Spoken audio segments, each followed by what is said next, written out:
This is music. And this is a Fatal First Impressions video.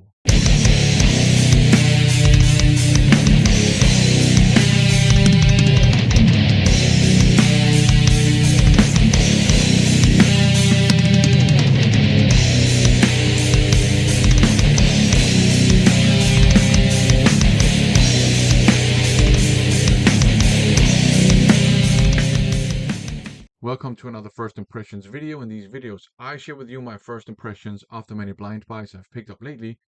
I have 5 CDs this time, 3 artists, and they're all Danish. Let's just get down to business, starting with this one here, Unholy Rites by Fatal Force. This is a Torben Enevoldsen project. He's a skilled guitarist, a bit of a shredder, but also a guitarist who understands songwriting, and that definitely shines through in this album, which is absolutely fantastic. It also has Michael Becerra on vocals. This is a fantastic album. I would say it's kind of modern sounding heavy metal with um, quite heavy guitar tones, some very heavy riffs as well, and elements of power metal, but more like, oomphy US power metal, not the wimpy European style of power metal. Um, just great guitar riffs, great songs, um, fantastic guitar solos. Obviously, they shred when they need to shred, and they're tasty when they need to be tasty. So it's not mindless shredding, it's songs, and the guitar work suits the individual song. It's great stuff. Definitely worth checking out if you like just like more like modern, recent heavy metal. This is great. Um, and maybe I don't know, maybe there's a slight progressive edge to some of the songs, just a slight hint of it. But in any case, it's awesome. This is definitely worth checking out. Up next, we have this one here, Reconnect and Ignite by Fate. So Fate started out as a band formed by Hank Sherman from Merciful Fate because he wanted to do some more melodic and accessible and commercial stuff. So he formed Fate as kind of almost like an AOR glam metal band. And then he left the band because, as far as I understand, he was tired of the label, you know, having too much influence on the artistic direction. But Fate carried on without Hank Sherman and put out some more like hard rocky albums. And I thought they had called it quits, but either they just went on hiatus or they just, took longer to release albums. I don't know, but I thought they called it quits in the 90s, but I was wrong because they've put out a bunch of albums. I think there's only one original member left, and I think that's the bass player. And this is a very recent album of theirs, and this one actually features Torben Enevoldsen as well on guitar. And their early stuff was, yeah, like very accessible, very melodic, AOR glam, uh, hard rock kind of stuff, and they're really good. I actually really love those albums. This one here, it's super heavy. This is more akin to Fatal Force, actually. Super heavy guitar tone, great vocals, obviously great solo work as well. It is definitely catchy, but it's hard to believe that this band started out being kind of like a hair metal band. This one is great. I definitely want to go back and check out some of the other albums they put out that I didn't even know anything about. Worth checking out for sure. It's kind of it's a little bit like Pretty Mates.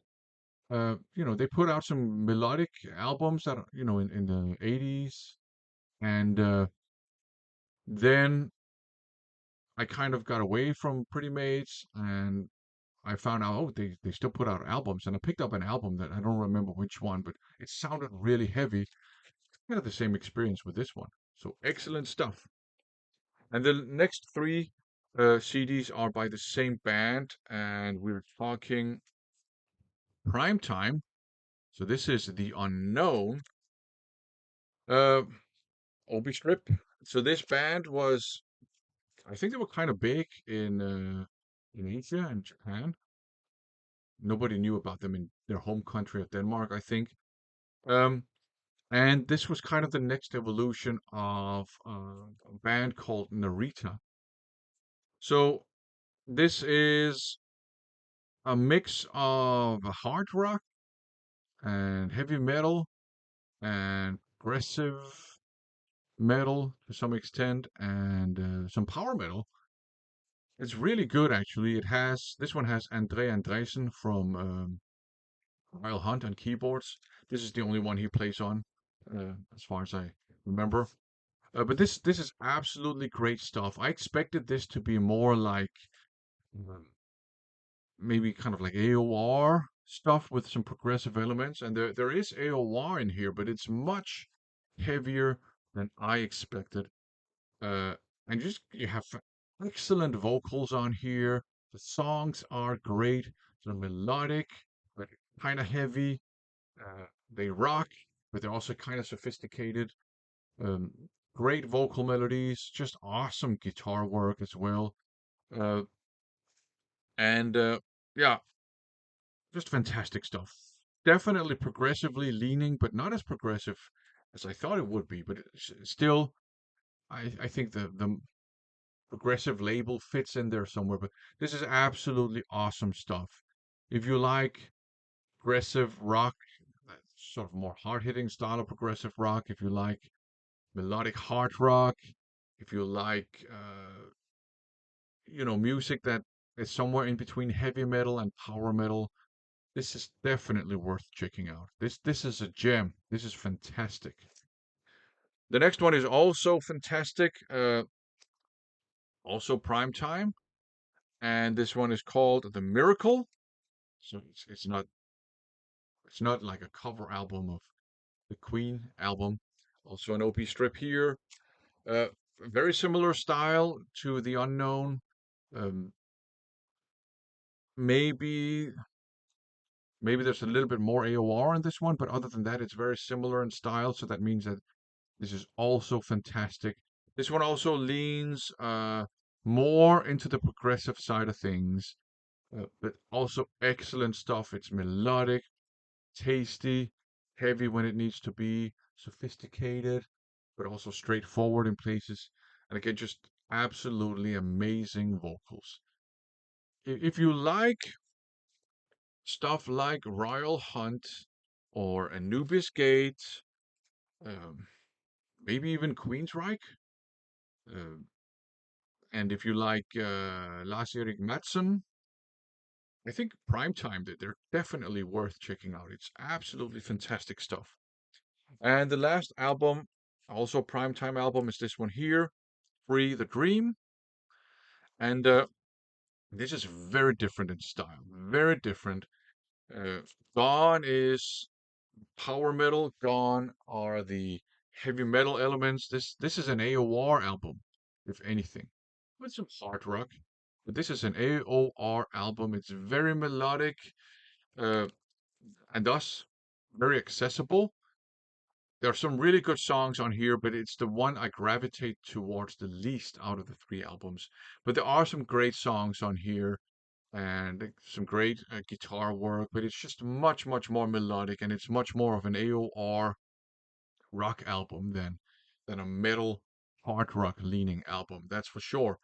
This is from the early 2000s, so it's kind of brave to put out an AOR album in the early 2000s. Um, I think maybe I don't know. Maybe my favorite track on here is "The New You," or maybe "I'm Coming Home."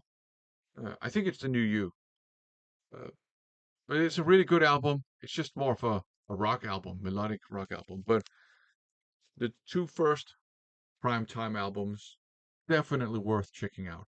And this actually, I think, was their entire discography. They only put out three albums, and the two first ones are gems.